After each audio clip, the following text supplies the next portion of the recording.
Hello. It is a cold and kind of raw morning in New England, so it is time for a cup of warm tea and another Q&A. So let's dive right in. We have such a fun one today, one that's like right in the realm of what I love most to do in businesses.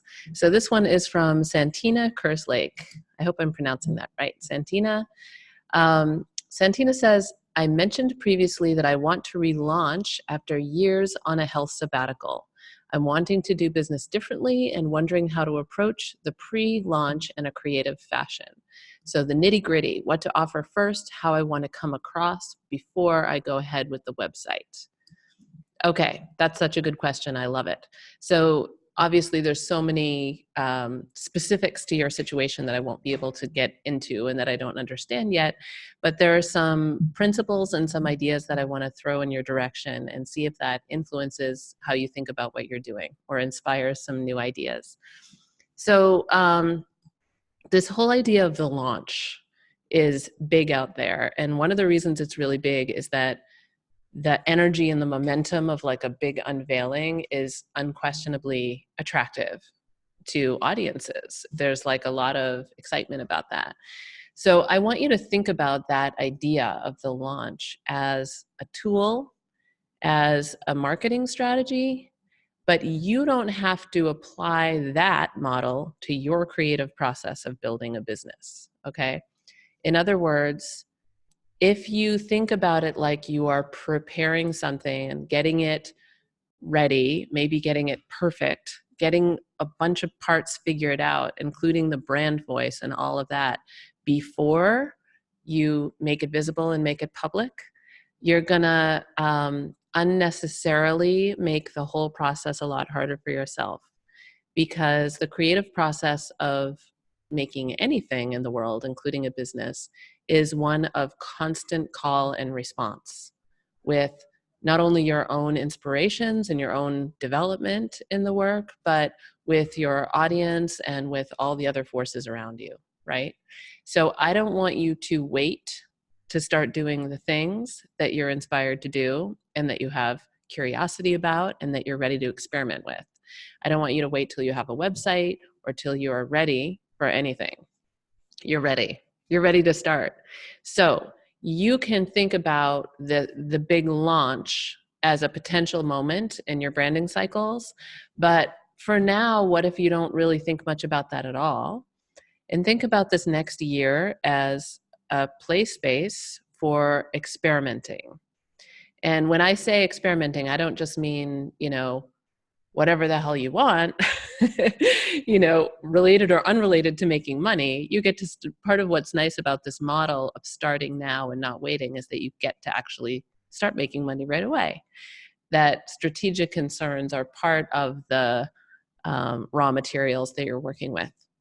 So one way you could do it is you could say, for the next year, I'm going to launch a different experiment every quarter. What might those experiments be? Do a big brainstorm. Think about the ways that you most easily create, how you have most fun delivering your services, your products, whatever it is, and create some situations that you can do with minimal technological, time and labor investment. So keep them low infrastructure, high impact in terms of what you can learn and experiment with and experience.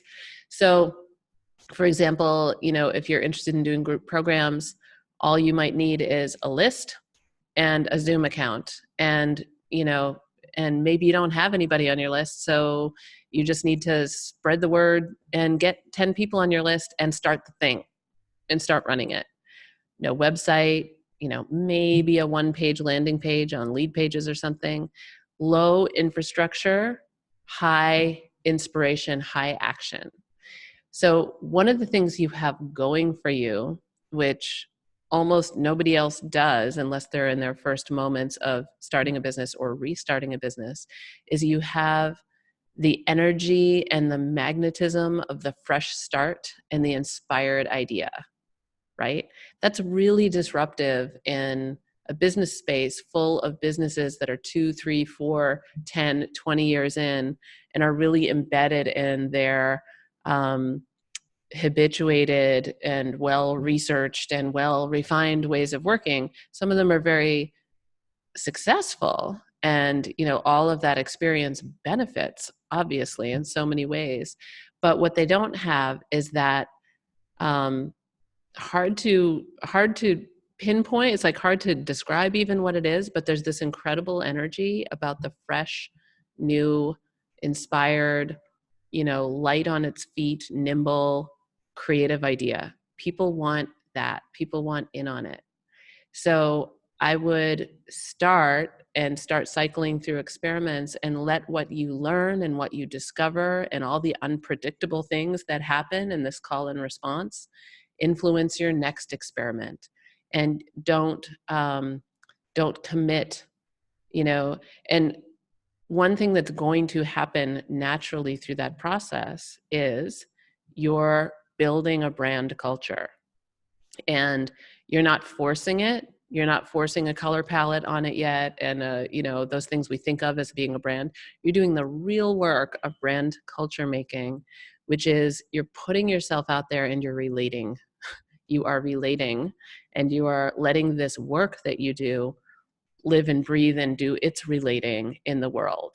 And this is building your brand culture so that when you get to that point that you're ready to, put a ring on it and make a website and, start doing things that have more infrastructure, you really have a lot of information at that point to work with about how your voice and the voice of your work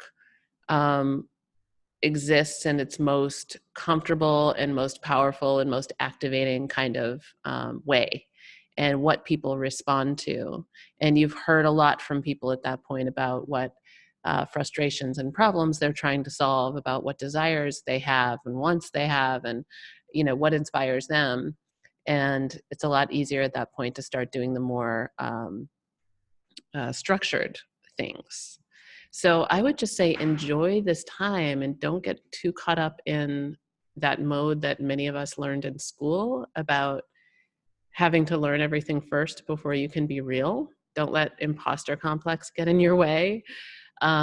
Recognize that the state you're in right now is a superpower, and go ahead and start something this week.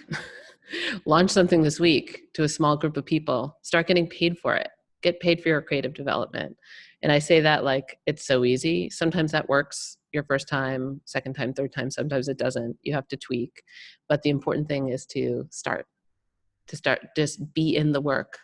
Don't prepare for the work.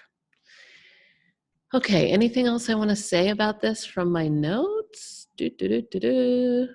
Oh, just the last thing I would say is I don't know if this is true for you, but for some of us, it's scary to work in this way where you don't sort of think everything through first and you just kind of launch experiments and learn from them and then tweak and go again. Is what if I put 3 months and like really dive into this thing and just realize by the end of it, I don't want to do it. People don't want it, blah, blah, blah.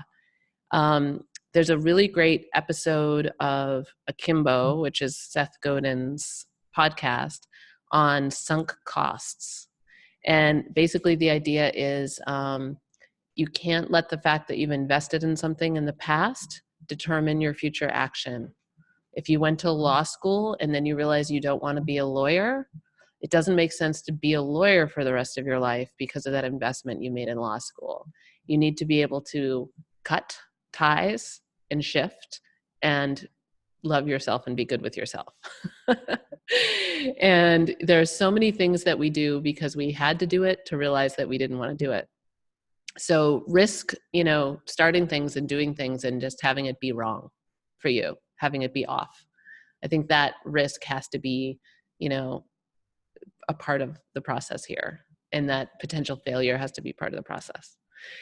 So let me know how it goes. Keep me up to date. Feel free to, ask follow-up questions or provide more detail in the comments. I'm happy to keep engaging around this question. And for everybody else, I love answering all kinds of questions. So use the comments on YouTube to ask me any questions that you want, or private message me, join my mailing list, amywalsh.net. And I'd be happy to answer your question too about branding, marketing, visual storytelling, creative marketing, brand culture building, etc. Have a wonderful day. Bye.